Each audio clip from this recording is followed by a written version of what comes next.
మన బండి అయితే తౌడు లోడ్ అవుతుంది. అలా బస్తాలు ఒక్కోటి ఒక్కోటి కింద నుంచి అలా తొక్కుంటా వస్తే హైట్ రాదు. లేదంటే మాత్రం హైట్ వచ్చేస్తుంది.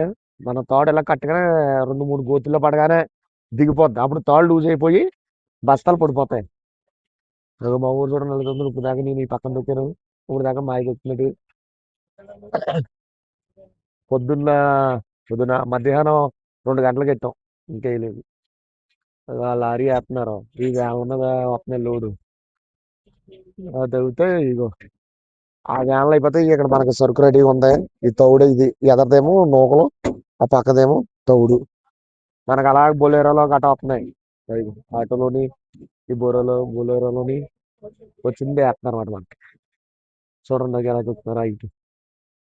హైట్ రాకంటే మనం తొక్కాలి. ఎదర మన కుట్రమ్మ నుంచి వెళ్తుంటే చిన్న రైల్వే బ్రిడ్జ్ ఉంటుంది. ఆ బ్రిడ్జ్ కింద నుంచి పాస్ అయిపోవాలి. లేదంటే మాత్రం 30 కిలోమీటర్ మళ్ళీ ఇలాగ వచ్చి అజీరాబాద్ మన అజీరాబాద్ వెళ్ళాలి.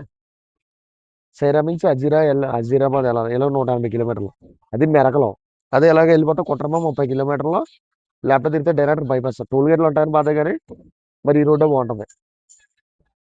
మేము పైనుండి అలా తొక్కుతున్నాం. ఇలామో ఏత్తన్నారు అన్నారు కానీ ఇప్పుడు వచ్చి లోడు లేదు ఏమి లేదు. 2 నెట్లు వేసారంత మధ్యాహ్నం నుంచి. Okay bye.